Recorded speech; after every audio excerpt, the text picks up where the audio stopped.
Hello, everyone. I hope and pray that you're doing well. This Sunday is the first Sunday of Advent. And in Isaiah, there's this special invitation I want you to hear. It's from Isaiah 2. Come, let us walk in the light of the Lord. I'm at this table, we sometimes call it Dylan's table because he built it, that we often put various visuals, including the Advent candles on. And so I'm at the front of the church where I'm not sure exactly where this table will go, but there will be Advent candles and the Christ candle on this table. And near the beginning of the service, we'll light the first Advent candle, and through the 4 Sundays of Advent, we'll repeat that. And on Christmas Day, of course, we'll light the Christ candle. But the first candle to be lit is the hope candle.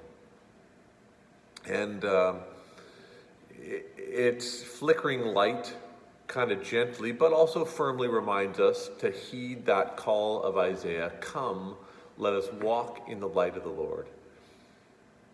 Now, I wonder if you've ever walked somewhere where it's been totally dark. Sometimes at night around bedtime, I'll turn out the lights in the kitchen, and then I'll realize that the rest of the lights in the house are already off. But then I'll think to myself, I know the way well enough, right? I don't need any lights on.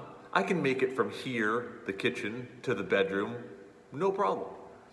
So as I carefully try to walk through the dark living room towards the bedroom, sometimes, despite my best efforts, on more than one occasion, I've bashed my shin on the corner of the couch.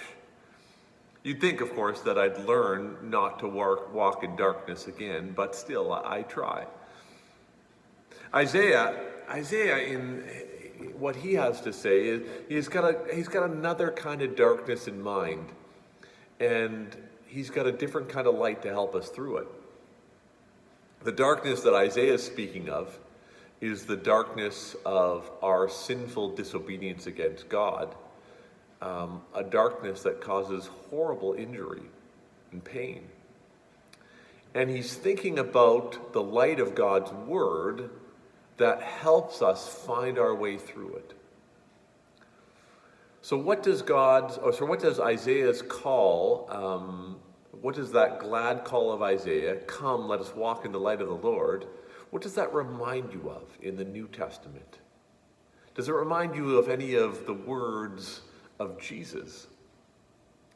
I don't know if you remember, but in John's gospel, Jesus is standing outside the temple court, and Jesus lifts up his voice as the great golden candelabra were lit, and he announces to everybody who would listen, Jesus says, I am the light of the world. Now, over time, the lights of all the Jewish festivals grew dim and cold. But the light that shone in the face of Jesus Christ became the light of life. And Jesus shows us how to find our way through the darkness of the world and even the darkness of our own souls, inviting us to follow him. Come, let us walk in the light of the Lord. The peace of Christ be with you.